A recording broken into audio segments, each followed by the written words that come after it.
السلام علیکم آپ سبھی کو welcome back to my YouTube channel. میرا نام سمرین سیفی ہے اور آپ دیکھ رہے ہیں میرا channel H S Urdu classes. تو آج کے سبق میں ہم قرآن شریف پڑھنے کا بیان پڑھیں گے، اور پچھلے سبق میں ہم نے کیا پڑھا تھا؟ فرض نماز پڑھنے کے طریقے کا بیان پڑھا تھا، یعنی کہ ہم نے نماز جو ہم پڑھتے ہیں اس کے طریقے کا بیان پڑھا تھا۔ تو چلیے ہم آج کا سبق شروع کرتے ہیں۔ اعوذ باللہ من الشیطان الرجیم، بسم اللہ الرحمن الرحیم۔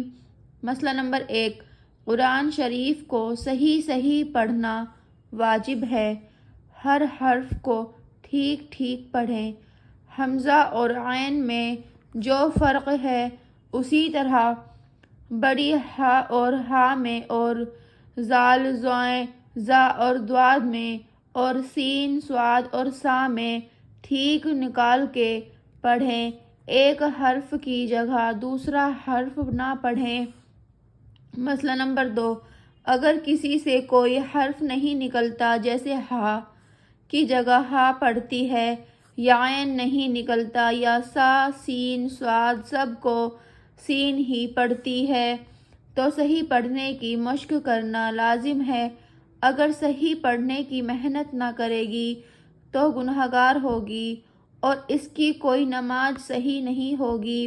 البتہ اگر محنت سے بھی درست نہ ہو تو لاچاری ہے، یعنی کہ جیسے ہم الف بیتے کا سفارہ دیکھتے ہیں۔ دیکھو الف بیتے کے سفارے میں جب ہم پڑھنا شروع کرتے ہیں تو ہم آگے کو ہمارے مولانا صاحب بھی، ہمارے استاد ہمیں تب آگے پڑھاتے ہیں جب ہم اپنے الف بیتے کو صحیح سے پڑھیں گے۔ جیسے کہ اب شین ہے اور سین ہے اور سا ہے، اب ان تینوں کا جو آواز ہے وہ ایک سی آ رہی ہے، لیکن جو پڑھنے کا طریقہ ہے وہ الگ الگ ہے۔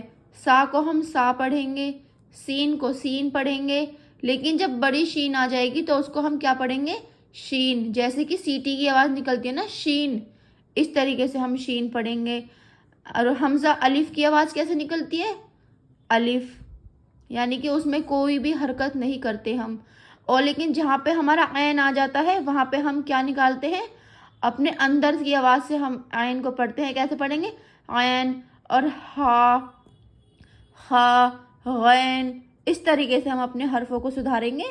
جس کے بھی حرفوں میں غلطی ہے وہ اپنے حرفوں کو سدھاریں، اور یہ نہیں ہے کہ آپ اگر قرآن شریف غلط پڑھتی ہیں تو الف بیت کا سفارہ مطلب آپ سوچیں گے کہ مجھے شرم آئے گی کہ ہم جہاں بھی پڑھیں گے، جس سے بھی ہم اپنا قرآن شریف سدھروائیں گے وہ دوبارہ شروع سے سدھروائے گا، لیکن نہیں۔ اگر آپ کو لگتا ہے کہ آپ کے پڑھنے میں زیر زبر میں یا نقطے میں کوئی بھی کمی ہے تو آپ سب سے پہلے نورانی قاعدہ منگائیں۔ اس نورانی قاعدے کو دھیان سے اور طریقے سے پڑھیں، جس حرف سے قرآن شریف میں بتایا گیا ہے اس حرف کی شکل سے آپ پڑھیں، تو آپ کو جلدی سے پڑھنا آئے گا، پھر آپ اپنا دوبارہ سے قرآن شروع کر دیں پڑھنا۔ لیکن اگر قرآن شریف پڑھنے میں غلطی ہے اور آپ یہ سوچیں گے کہ مجھ سے تو نہیں پڑھا جائے گا، میں نہیں پڑھوں گی، تو آپ کا قرآن شریف پڑھنا بھی بیکار ہے، آپ اس چیز میں گناہگار ہوگی، کیونکہ جان بوجھ کے کوئی بھی غلطی کرتا ہے تو وہ تو گناہ میں شامل ہوتی ہے۔ انجانے میں کی گئی غلطی تو خدا بھی معاف کرتا ہے، لیکن جان بوجھ کے کی گئی غلطی تھوڑی نہ معاف کرے گا اللہ۔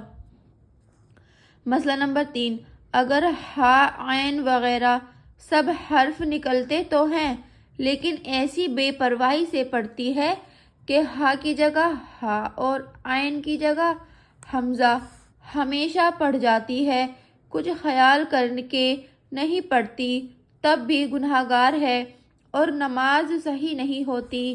مسئلہ نمبر 4، جو سورت پہلی رکعت میں پڑھی ہے وہی سورت دوسری رکعت میں پڑھے، پھر پڑھی گئی تو بھی کچھ حرج نہیں، لیکن بے ضرورت ایسا کرنا بہتر نہیں۔ مسئلہ نمبر 5، جس طرح کلام مجید میں سورتیں آگے پیچھے لکھی ہیں نماز میں اسی طرح پڑھنا چاہیے، جس طرح اماں کے سپارے میں لکھی ہے اسی طرح نہ پڑھے، یعنی جب پہلی رکعت میں کوئی سورت پڑھے تو اب دوسری رکعت میں اس کے بعد والی سورت پڑھیں۔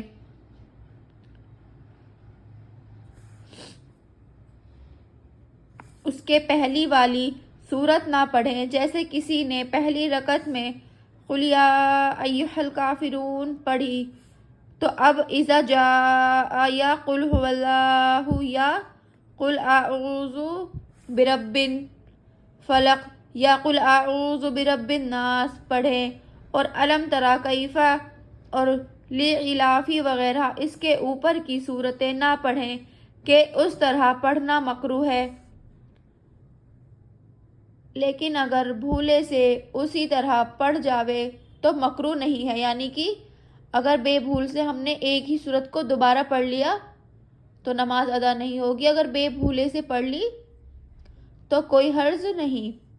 مسئلہ نمبر 6، جب کوئی صورت شروع کرے تو بے ضرورت اس کو چھوڑ کر دوسری صورت شروع کرنا مکروہ ہے۔ مسئلہ نمبر 7، جس کو نماز بالکل نہ آتی ہو یا نئی مسلمان ہوئی ہو وہ سب جگہ سبحان اللہ وغیرہ پڑھتی رہے تو فرض ادا ہو جائے گا، لیکن نماز برابر سیکھتی رہے، اگر نماز سیکھنے میں کوتاہی کرے گی تو بہت گناہگار ہوگی۔ یعنی کہ جیسے کہ ہم نماز پڑھنا سیکھ رہے ہیں، نماز تو قضا ہے ہی نہیں، نماز چھوڑنا تو بہت بڑا گناہ ہے، لیکن اگر نماز پڑھنا ہم سیکھ رہے ہیں یا ہم نئے مسلمان ہیں یا ہمارے چھوٹے بچے ہیں جو نماز پڑھنا سیکھ رہے ہیں، تو ان کو کیا چاہیے کہ وہ سبحان اللہ کر کے اپنی نماز پوری کرے، البتہ اپنی نماز کو سدھاریں اور اپنی نماز کو سیکھنے کی کوشش کرتی رہیں۔ یہ نہیں کہ ہم سبحان اللہ سے اللہ نے بول دیا ہے کہ سبحان اللہ کر کے نماز پڑھ لو ادا ہو جائے گی، تو یہ بہت بڑا گناہ ہے۔ آپ سبحان اللہ سے اپنی نماز پوری کرتی رہیں اور یاد کرنے کی کوشش بھی کرتی رہیں۔ تو چلیے ہم ملتے ہیں اگلے سبق میں، خدا حافظ۔